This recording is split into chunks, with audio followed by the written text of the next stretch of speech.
Hi, I'm Fatima Gomez, Special Projects at TMASF Connects, and I'm here with Jennifer Pollard, Chief Operating Officer. Hi. We are excited to introduce our new interview series with Bay Area Air Quality Management District on topics such as air quality, the Spare the Air program, and climate change. Today, we are joined by Erin DeMerritt, Bay Area Air Quality Management District's Public Information Officer. Hi, thank you for having me. We appreciate you being here today, Erin. TMASF Connects proudly helps commuters and remote workers comprehend the transportation options that minimize traffic and contribute to better air quality. Since the BAAQMD's Spare the Air program began in 1991, TMASF Connects has taken an active role in distributing awareness about Spare the Air updates and sending alerts to our members. We appreciate the Bay Area Air Quality Management District's ongoing efforts to improve the air quality in the Bay Area. We would like to discuss and explore ideas on how we can ensure excellent air quality all year long. Let's start out with a brief introduction. So, Erin, for those who are not familiar, would you please provide a brief description of the Bay Area Air Quality Management District and the mission of the organization? Of course. So the California legislature created the Air District in 1955, and it was the very first regional air pollution control agency in the country. So that means that 15 years before the Clean Air Act was passed, the Air District was working on air quality issues here in the Bay Area, which is really cool. So our primary function is to regulate stationary sources of emissions in the region. In the 9 counties that surround the San Francisco Bay. We are governed by a 24-member board of directors, which is made up of locally elected officials from each of the counties in our jurisdiction. And the mission of the Air District is to protect and improve air quality, public health, and the global climate. That's great. It's very nice having such a great organization here in the Bay Area. Thanks. So, Erin, we are aware that the Spare the Air program has delivered great results over time. Could you please explain the Spare the Air program in more detail to our viewers? Yeah, so the Spare the Air program was created in 1991, over 30 years ago, by the Air District. And it started as a public awareness campaign to alert Bay Area residents when air quality was forecast to be unhealthy. And also as a way to share information on ways that residents can reduce air pollution.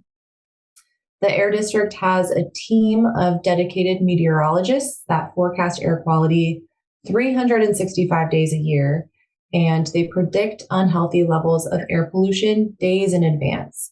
So giving this advance notice to residents can help them plan ahead and protect their health from high levels of air pollution. That's great. Thank you. Erin, what have been the current challenges for BAAQMD? We do have a few current challenges. Number one, as more and more employees return to the office as we emerge from the pandemic, getting people back on transit is a major challenge and a focus of our Spare the Air education and outreach. With transportation being the largest source of air pollution in the region, getting ridership on public transit back to pre-pandemic levels is really going to be crucial for not only improving air quality, but reducing traffic congestion in the region. Another major challenge is the growing threat of wildfires. They're becoming more frequent and more intense. And as these fires continue to rage in California, just ensuring that residents have the tools and the knowledge so that they know how to protect their health when that smoke hits, that's been another major priority for us. And, we've recently developed our wildfire air quality response program.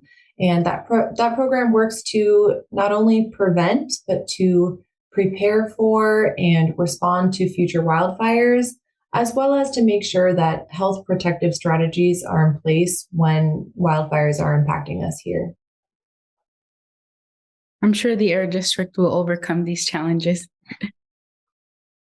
So, Erin, I know you just kind of touched upon this about, why should residents stay informed about the air pollution and air quality, and a little bit about how does it affect, the human life. It's very important to stay, informed about the air that we're breathing because air pollution can negatively impact our health. Poor air quality can irritate our eyes, nose, throat. It can cause shortness of breath, aggravate asthma and other respiratory conditions. Air pollution can even affect the heart and the cardiovascular system. So, breathing polluted air for long periods of time can lead to even more serious health effects. And that's why it's really just important to stay informed and know when and how to limit your exposure to high levels of air pollution. Thanks. So, Erin, why is regional cooperation crucial for managing air quality? That's a great question. Yeah. Regional cooperation is super important because air is always on the move, right? It's not confined to a city or a county. It can easily drift from one area to another. And that's especially true here in the San Francisco Bay Area, which forms a single air basin.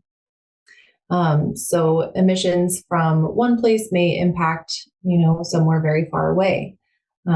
We may work with cities and counties to develop policies, which can in turn help to create best practices and make it easier for other government agencies to replicate and build on those existing policies.